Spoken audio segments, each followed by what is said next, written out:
যুক্ত থাকুন, সঙ্গে থাকুন, দেখতে থাকুন কলকাতা নিউজ 19। নমস্কার, আপনাদের সাথে আমি দিশা। কলকাতা নিউজ 19-এ আপনাদেরকে স্বাগত। শুরু করছি আগামী শনিবার 14ই মার্চ প্রধানমন্ত্রী নরেন্দ্র মোদীর ব্রিগেড প্যারেড গ্রাউন্ডের সভা উপলক্ষে আজ সন্ধ্যায় দমদম ক্যান্টনমেন্টে মায়ের আশীর্বাদ প্রেক্ষাগৃহে দমদমের বিশিষ্ট বুদ্ধিজীবীদের নিয়ে একটি সম্পর্ক কার্যক্রমের আয়োজন করা হয়েছিল।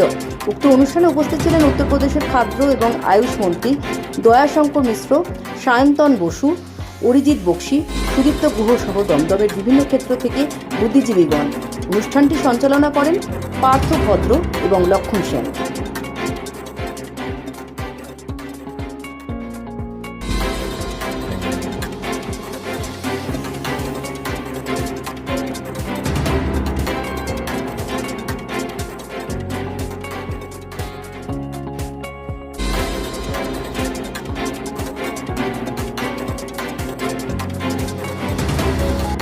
স্বর্গগ্রাসী যে আগ্রাসন, সেখান থেকে আমরা নিষ্কৃতি পেতে চলেছি, কিন্তু পশ্চিমবঙ্গের ভাগ্যাকাশে অন্য কিছু লিখেছি। আমরা দেখলাম ওনাকে আমরা স্বাগত জানাই।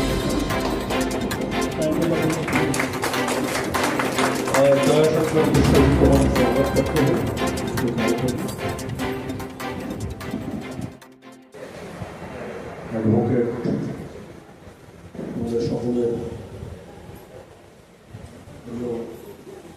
ব্যক্তিত্ব, আমাদের পাশে রয়েছেন আমাদের মুখ্য অতিথি, আমাদের পাশে দৃঢ় ব্যক্তিত্ব রয়েছেন, মহিলা কার্যকর্তা বলবো, মহিলা অতিথি বলবো, তারা রয়েছেন।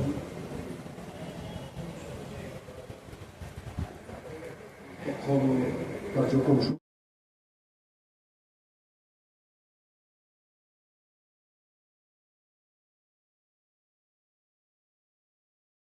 বিধানসভার পক্ষ থেকে দমদমবাসীর কাছে আমরা আপনার সমস্ত জনগণের উদ্দেশ্যে একটা বার্তা দিতে চাইছি।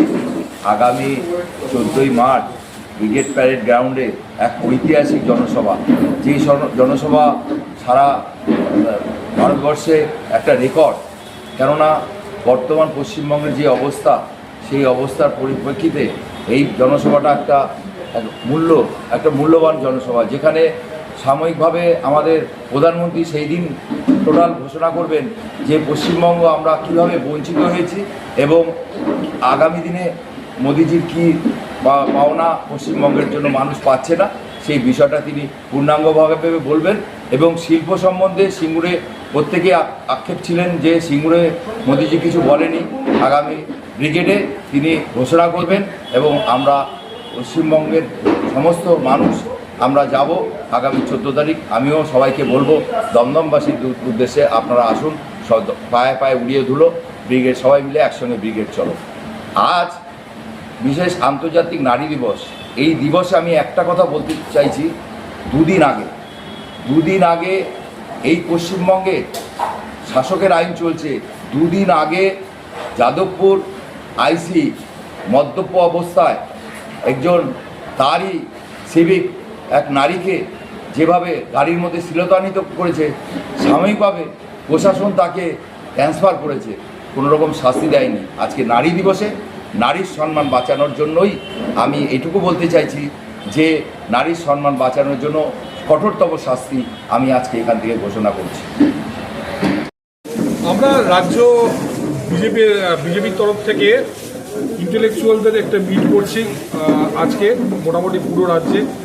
আমরা তাদের বোঝানোর চেষ্টা করছি যে গত 10 বছর, গত 11 বছর আমাদের সরকার কি কাজ করেছে এবং আগামী দিনে আমরা ক্ষমতায় এলে, যেটা আমরা সম্পূর্ণভাবে নিশ্চিত, আমরা রাজ্যকে কোন দিকে নিয়ে যাব।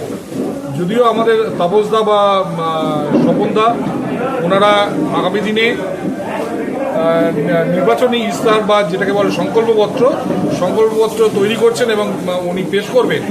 কিন্তু কেন্দ্র সরকার গত 10 বছর পশ্চিমবঙ্গের জন্য যে প্রকল্প দিয়েছে, সেটা একটা দিশা তৈরি করে যে আগামী দিনে পশ্চিমবঙ্গের জন্য কেন্দ্র সরকার কী করতে চান। আপনারা জানেন, আয়ুষ্মান ভারত থেকে শুরু করে বিশ্বকর্মা প্রকল্প, বহু প্রকল্প আছে, যে প্রকল্প পশ্চিমবঙ্গে চলতে দেওয়া হচ্ছে না। এই প্রকল্পগুলো যদি চলতে দেওয়া হতো তাহলে পশ্চিমবঙ্গে বহু টাকা আসতো, রাজ্য সরকারের নিজেরই জিএসটি অনেক বাড়তো, আয় বাড়তো।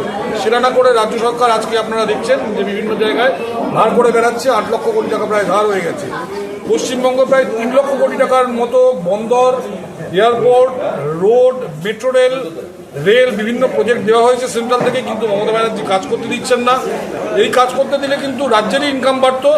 রাজ্যের ইনকাম বাড়লে এই যে মমতা ব্যানার্জি প্রতি মাসে যে ধার করেন বিভিন্ন প্রকল্পের জন্য, ওনাকে ধার করতে হতো না। কিন্তু দুঃখের বিষয় যে মানে ওনার তো সব লোক এমনি মানুষের বিনাশকালে বিপরীত বুদ্ধি, কিন্তু মমতা ব্যানার্জি সারা জীবনই বিপরীত বুদ্ধিতে চলেন এবং এখনও বিপরীত বুদ্ধিতে চলছেন। মানুষকে বুঝতে হবে যে গত 14 বছরে আমরা কোথায় গেছি। প্রতিটি পাড়ায়, প্রতিটি বাড়িতে দেখা যাচ্ছে ছেলে মেয়েদের চাকরি নেই, সবাই ব্যাঙ্গালোর যাচ্ছে, পুনে যাচ্ছে, হায়দ্রাবাদ যাচ্ছে। যারা এখানে কাজ করছে তাদের ব্যবসা থেকে তোলা হচ্ছে, তাদের চাকরি করতে গেলে সেখানে চাকরির মায়না থেকে পর্যন্ত কাটমানি নিয়ে নেওয়া হচ্ছে, এরকম অবস্থা। প্রতিটি স্কুলের মানে চেয়ার টেবিল কিনতে গেলে সেখান থেকে কাটমানি, বাচ্চারা যে স্কুলের খাবার খাচ্ছে সেখান থেকে পর্যন্ত বাচ্চাদের খাবার দেওয়া হচ্ছে না।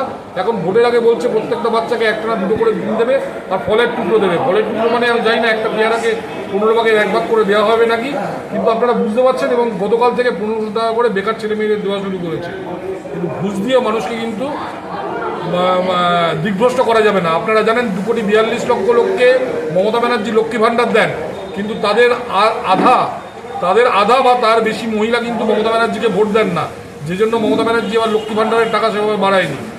যাদের আজকে এই বেকারদের টাকা দিয়েছেন বা যাদের এই মুখের গ্রাস কেড়ে নিয়েছেন, আমি আপনাকে নিশ্চিতভাবে বলছি তারা কেউ মমতা ব্যানার্জিকে এবার ভোট দেবেন না। এবং এবছর মানে পরিবর্তন অবশ্যম্ভাবী, এই নিয়ে কারো যেন কোনো রকম দ্বিধাদ্বন্দ্ব মনের মধ্যে যেন না থাকে। আপনাদের সবার সমর্থন দাবি করি, আশা করি আপনারা করবেন। এটা আপনাদের জন্য, আপনাদের ছেলে মেয়েদের জন্য রাজ্যে পরিবর্তন দরকার। সবাইকে নমস্কার এবং ধন্যবাদ জানাই।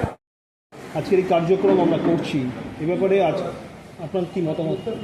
আজকে যে অনুষ্ঠানে আমি উপস্থিত হলাম তাতে বক্তাদেরকে আমি শুনলাম, অনেক কিছু জানতে পারলাম। আর নিজে একজন শিক্ষিকা হয়ে আর নিজে একজন ওমেন ওরিয়েন্টেড একটা অর্গানাইজেশন চালিয়ে যেখানে 99.9% মহিলারা কাজ করে, সেখানে আজকে এই ইন্টেলেকচুয়াল মিটিংটা খুব দরকার ছিল। কারণ যারা আজকের দিনে যারা নিজেদেরকে ভাবছে যে আমরা 1500 টাকা নিয়ে স্বাবলম্বী, তাদের জন্য আমার এই বার্তাটা থাকলো যে মানসিকভাবে কি আপনারা স্বাবলম্বী? আপনারা কি বুঝতে পারেন যে কোনটা ঠিক আর কোনটা বেঠিক? আপনারা নিজে একটু ওই ভুল ধারণা থেকে বেরিয়ে আসুন। পরিবর্তন আনতেই হবে, কারণ এই পরিবর্তন না আনলে কিন্তু আমরা নিজেদের বাড়িতে আর থাকতে পারবো না। আজকে আমি একজন শিক্ষিকা হয়ে বলছি, এম ইন লাইফ, এসেতে একটা থাকতো এম ইন লাইফ। তোমার এম ইন লাইফ কি?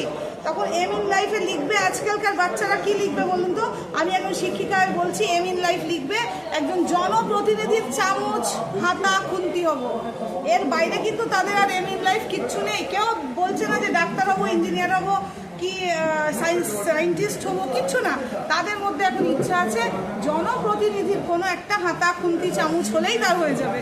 তো সেখান থেকে একটু বেরিয়ে আসুন আর ভুল ভ্রান্তি চিন্তা ভাবনা একটু নিজের ব্রেনটা ইউটিলাইজ করুন। নিজের ব্রেন ইউটিলাইজ করে আপনি নিজে শিক্ষিকা, এখন দেখা যাচ্ছে পশ্চিমবঙ্গ। আমাদের চ্যানেলটিকে সাবস্ক্রাইব করুন ও প্রচুর পরিমাণে লাইক ও শেয়ার করুন।